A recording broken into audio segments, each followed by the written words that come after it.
Comment faut-il écouter la parole de Dieu?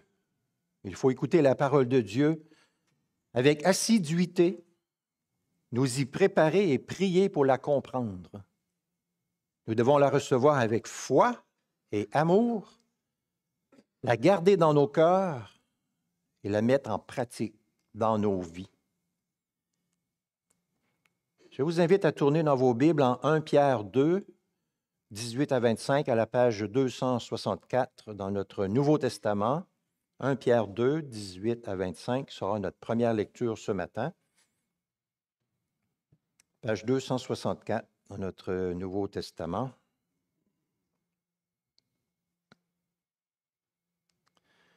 Juste avant cette lecture, nous prions. Oui, Éternel, comme l'ont compris depuis toujours tes enfants bien-aimés, nous avons besoin de prier pour comprendre ta parole et pour recevoir de toi la force de la mettre en action, en pratique dans nos vies. Combien c'est important.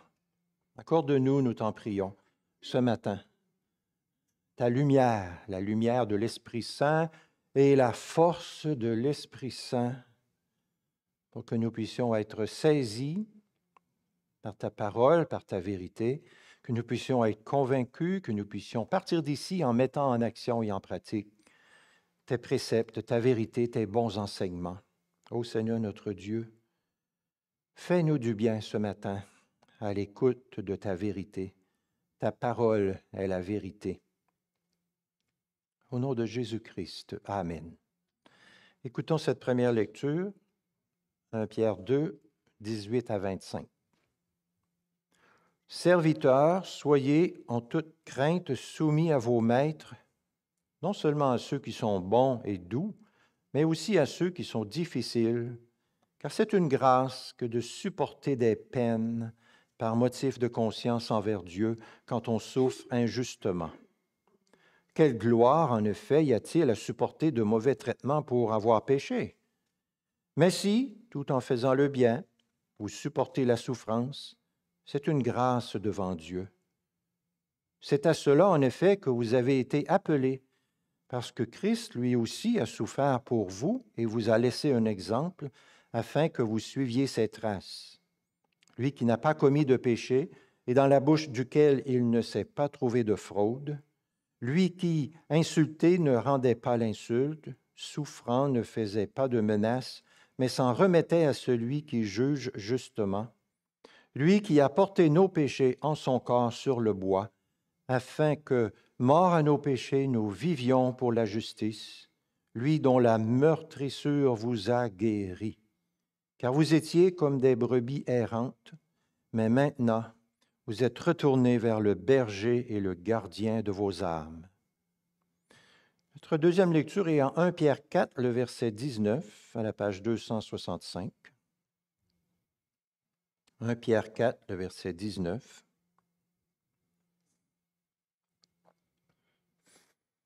Ainsi que ceux qui souffrent selon la volonté de Dieu remettent leur âme au fidèle Créateur en faisant le bien. Amen. Le petit Angelo, 4 ans, se réveille un matin et se rend compte que son nouveau chien a tout mordillé sa guitare en plastique. Et il fait une crise de larmes incroyable. Les nerfs de sa mère se tendent et juste avant que son mari parte au travail, elle l'engueule. Son mari arrive au bureau, encore avec le souvenir frais de cet au revoir un peu décourageant, et il donne des consignes sèches et déraisonnables à sa secrétaire. Sa secrétaire se fait prendre elle aussi à la pause café. Elle s'en prend à une collègue secrétaire et l'engueule. À la fin de la journée, cette collègue secrétaire dit qu'elle n'en peut plus et qu'elle se prépare à démissionner. Le patron part du bureau, s'en va chez lui et en arrivant chez lui, il voit traîner dans la cour la bicyclette de son petit Nelson et il lui fait une crise. Le petit Nelson monte dans sa chambre, ferme la porte de toutes ses forces et donne un bon coup de pied à son chat. Ça va arrêter où, cette affaire-là? Il suffisait qu'une de ces personnes accepte d'être traitée injustement et l'escalade aurait pris fin. Ça aurait été la désescalade. Il suffisait qu'une personne accepte d'être traitée injustement. Être traité injustement. La prédication de dimanche dernier s'était terminée avec 2 questions. Nous nous étions demandé comment le Fils de Dieu a-t-il pu supporter les souffrances injustes contre lui et comment nous pouvons, nous aussi, supporter les souffrances injustes qui sont faites contre nous. Dans sa première épître, l'apôtre Pierre répond très clairement à ces questions qui sont importantes. Au verset 19, en 1 Pierre 2, il y a les mots « quand on souffre injustement ». L'apôtre Pierre, inspiré de Dieu, nous indique la voie à suivre quand on souffre injustement. Quelle est cette voie que nous devons suivre? C'est la voie que le Fils de Dieu lui-même a suivie. Regardez bien les versets 21 à 23 que je relis maintenant. Suivez avec moi dans votre Bible. C'est à cela, en effet, que vous avez été appelés, parce que Christ, lui aussi, a souffert pour vous et vous a laissé un exemple, afin que vous suiviez ses traces. Lui qui n'a pas commis de péché et dans la bouche duquel il ne s'est pas trouvé de fraude, lui qui, insulté, ne rendait pas l'insulte, souffrant, ne faisait pas de menaces, mais s'en remettait à celui qui juge justement. Arrêtons-nous premièrement à ces mots du verset 21. Christ vous a laissé un exemple afin que vous suiviez ses traces. Le verbe grec utilisé ici était à l'époque un terme scolaire pour parler de tracer une lettre ou un dessin ou une esquisse pour qu'un enfant puisse écrire par-dessus pour apprendre. Christ vous a laissé un exemple afin que vous suiviez ses traces. C'est quoi son exemple? Son exemple, c'est qu'il acceptait d'être traité injustement. Lorsqu'il était insulté, il ne rendait pas l'insulte. Lorsqu'on le faisait souffrir, il ne faisait pas de menaces. Il aurait pu appeler vite, une légion d'anges serait descendue à son secours et aurait foudroyé en une seconde tous ses ennemis. Il aurait pu demander justice et expliquer son innocence, mais il ne l'a pas fait. Il ne l'a pas fait, ça appartient à Dieu. Et qu'est-ce qu'il a fait? Donc, il a accepté d'être traité injustement. Quand on vous insulte, quand on est injuste à votre égard, ce qui arrive à tout le monde, qu'est-ce que vous faites? La réponse instinctive première, c'est d'insulter la personne qui nous a insultés. C'est de répondre durement. C'est de mépriser la personne qui nous a méprisés. Des millions de divorces dans le monde sont le résultat de cette guéguerre d'ego à n'en plus finir où chacun tient mordicus à avoir raison et garroche à l'autre des pelletées de reproches et d'insultes. C'est important ici de bien noter que Pierre ne conseille pas d'exprimer notre colère tout azimut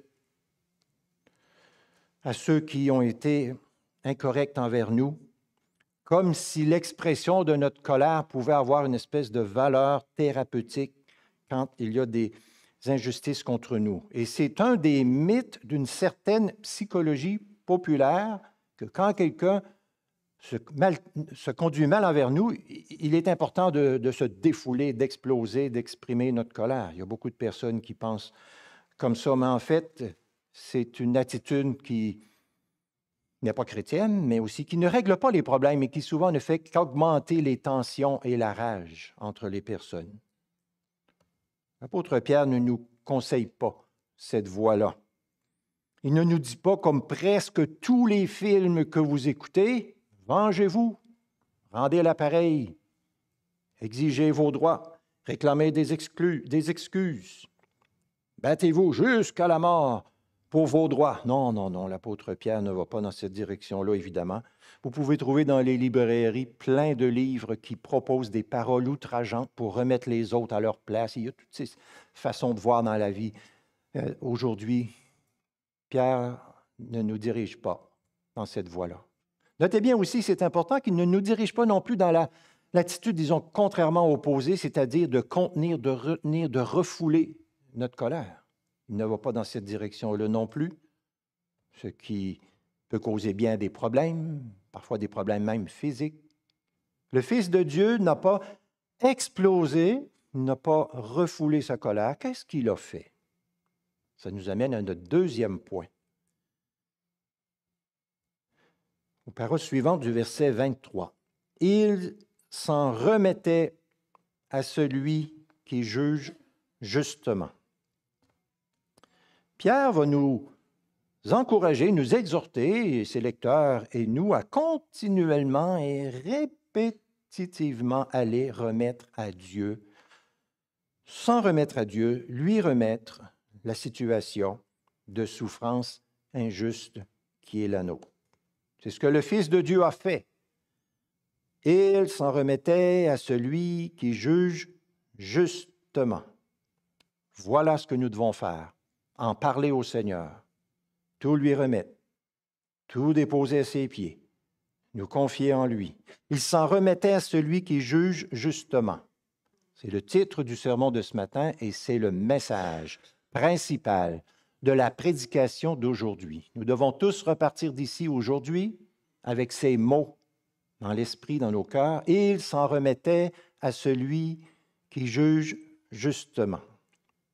Le chrétien qui souffre injustement se confie en Dieu. Il croit que Dieu est en contrôle de la situation. Dieu est souverain et le Fils de Dieu nous a donné la voie à suivre. Il vous a laissé un exemple afin que vous suiviez ses traces. Insulté, il ne rendait pas l'insulte. Souffrant, il ne faisait pas de menaces, mais il s'en remettait à celui qui juge justement. Quand Pierre appelle Dieu celui qui juge justement, ça nous indique que Dieu, comme juge, tôt ou tard, va ou bien faire payer les injustes, ou bien leur pardonner s'ils se repentent, parce que Jésus a porté le poids de leurs péchés. Dieu est toujours juste et équitable. Toujours. La Bible dit, je l'ai évoqué la semaine dernière, que l'Éternel aime la justice. Elle dit que l'Éternel fait justice. Elle dit qu'il règne sur son trône en juste juge. Elle dit qu'il soutient la cause de ses bien-aimés. Elle dit aussi, ne vous vengez pas vous-même, bien-aimés, mais laissez agir la colère, car il est écrit, « À moi la vengeance, c'est moi qui rétribuerai, dit le Seigneur. » Cette certitude que Dieu va réparer toutes les injustices est essentielle pour nous, essentielle à la réponse des chrétiens aux souffrances injustes. Parce que Dieu a mis en nous, dans nos cœurs, un sens de la justice qui ne nous permet pas de simplement oublier les injustices qui sont faites contre nous. En remettant la situation à Dieu, en sachant avec certitude qu'ultimement Dieu fait toujours justice à ses élus, nous pouvons nous reposer, nous pouvons suivre les traces de notre Sauveur et continuer à faire le bien, comme Pierre écrit. J'aimerais vous rappeler 2 exemples de croyants dans la Bible qui ont pratiqué cette vérité biblique, qui s'en sont remis au Seigneur alors qu'ils étaient maltraités. Le premier exemple est celui de David, nous lisons dans les psaumes, « Ceux qui en veulent à ma vie tendent leurs pièges. Ceux qui cherchent mon malheur disent des injures et murmurent tout le jour des tromperies. Mais moi, je fais le sourd. Je suis comme un muet qui n'ouvre pas la bouche. Je suis comme un homme qui n'entend pas et je ne réplique rien. C'est à toi, Éternel, que je m'attends. C'est toi qui répondras, Seigneur mon Dieu. Ayant vécu de cette manière et expérimenté souvent cette réalité, David peut encourager les autres de la façon suivante. Dans un autre psaume, il dit « Ne t'irrite pas contre ceux qui font le mal, n'envie pas ceux qui commettent l'iniquité. Confie-toi en l'Éternel et pratique le bien. Remets ton sort à l'Éternel, confie-toi en lui, et c'est lui qui agira. Il fera paraître ta justice comme la lumière et ton droit comme le soleil à son midi.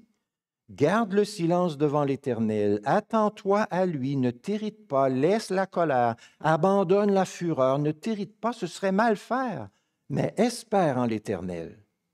Garde sa voie, il y a un avenir pour l'homme de paix.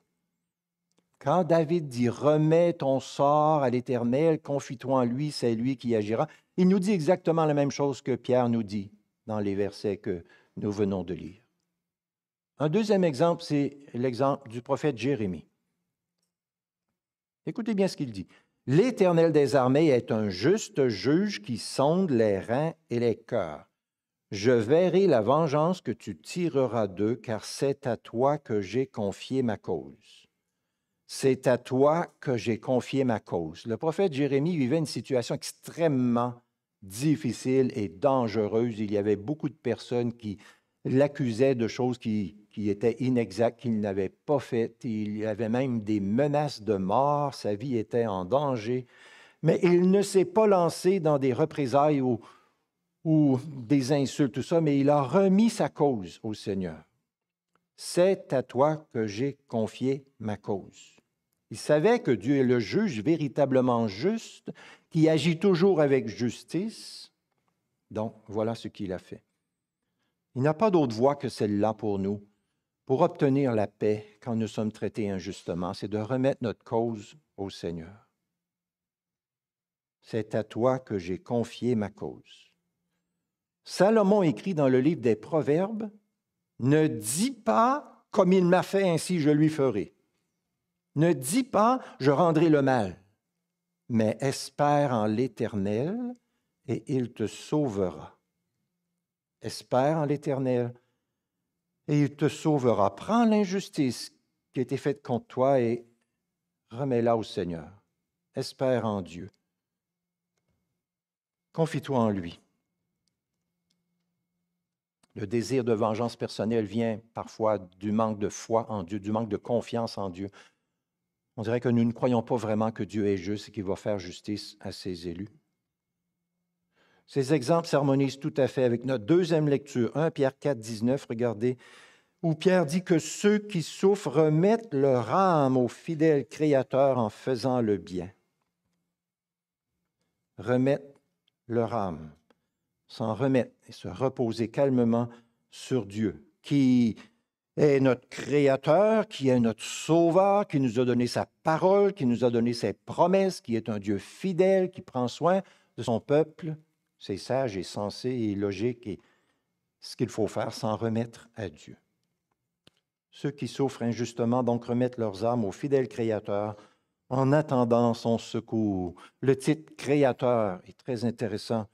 Ici, c'est frappant. Le Dieu de notre salut, c'est le Dieu créateur, la même puissance qui a été à l'œuvre pour créer, pour sauver, est aussi à l'œuvre pour prendre soin des enfants de Dieu. Et le Seigneur, tôt ou tard, au meilleur moment, intervient pour délivrer ses bien-aimés.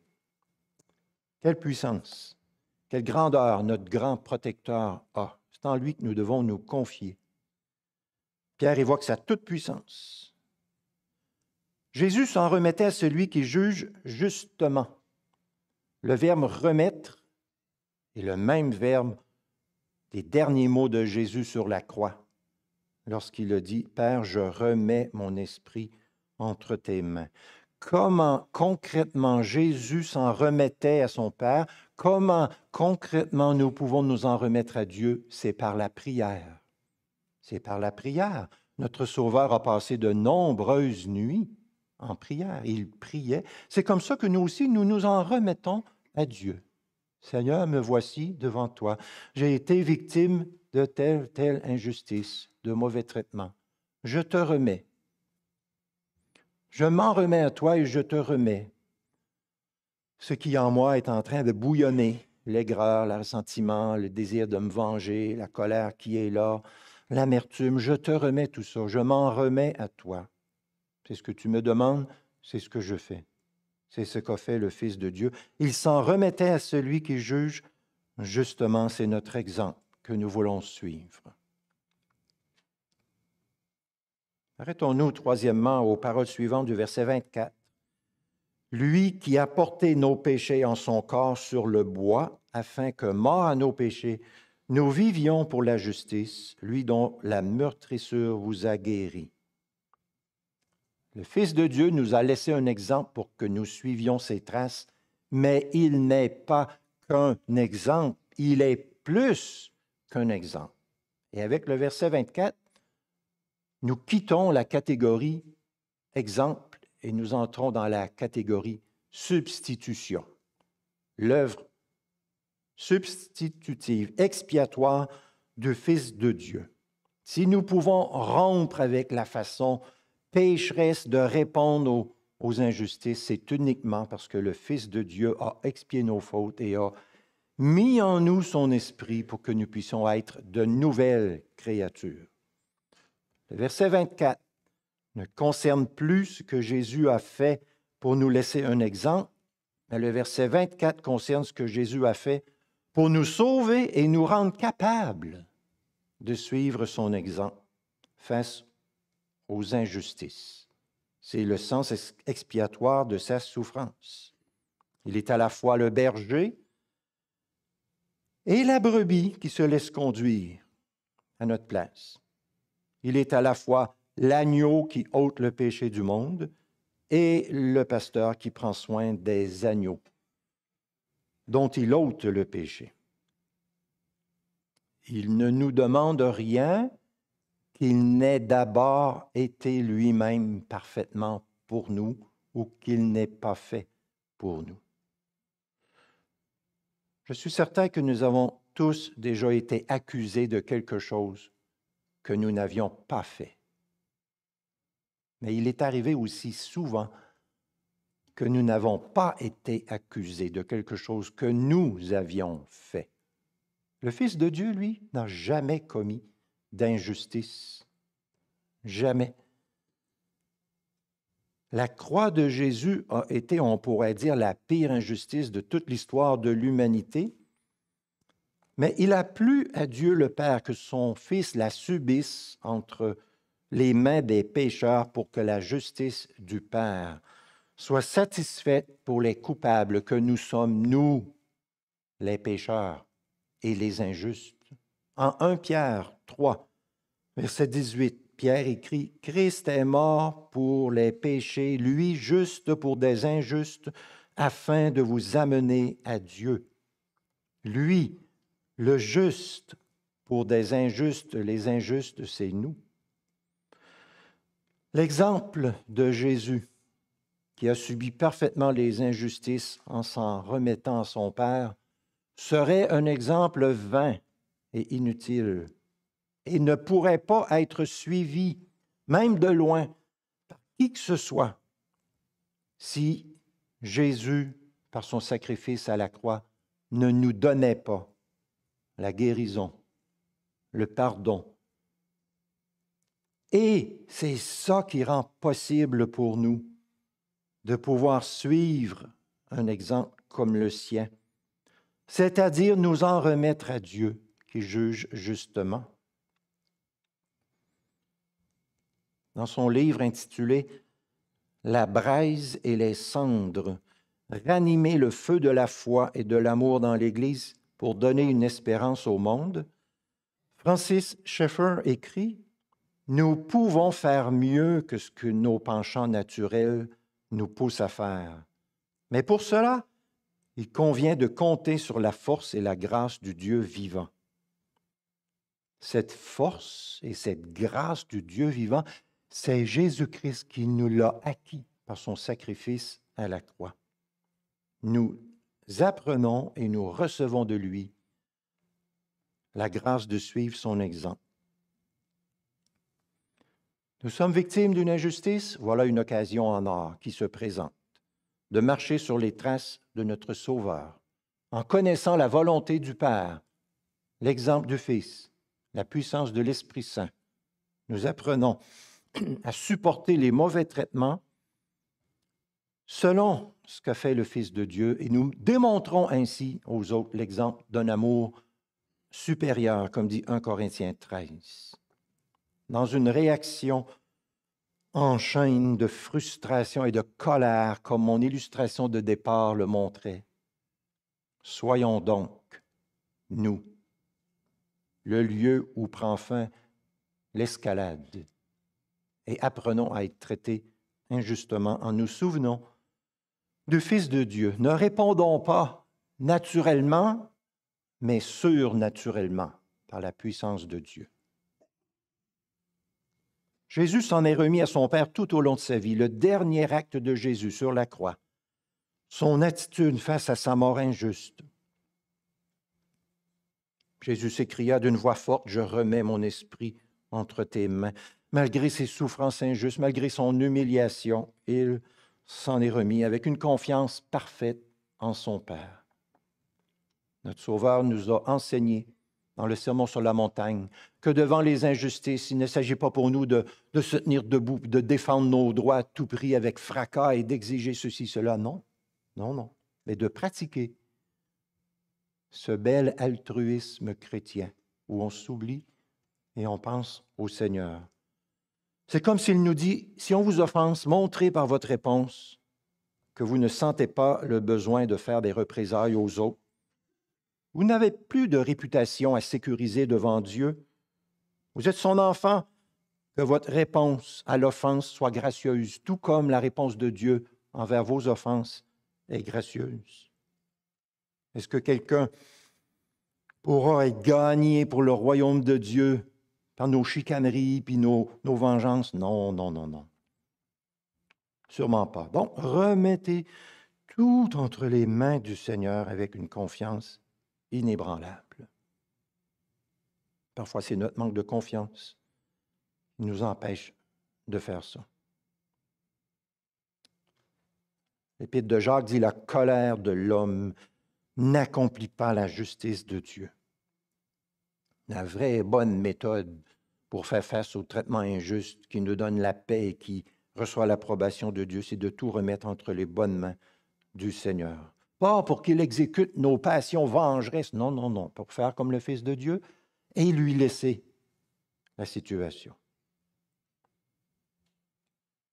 Ce n'est jamais la haine qui met fin à la haine. C'est l'amour qui met fin à la haine. Une bataille ne commence qu'avec le deuxième coup. Je termine ce matin avec les paroles suivantes de Jonathan Edwards. Quand nous aimons Dieu comme il se doit, nous avons un tel sentiment de sa merveilleuse patience envers nous que ça nous semble bien peu de choses de supporter les mauvais traitements des autres contre nous. Je répète, quand nous aimons Dieu comme il se doit, nous avons un tel sentiment de sa merveilleuse patience envers nous que ça nous semble bien peu de choses de supporter les mauvais traitements des autres contre nous. Amen.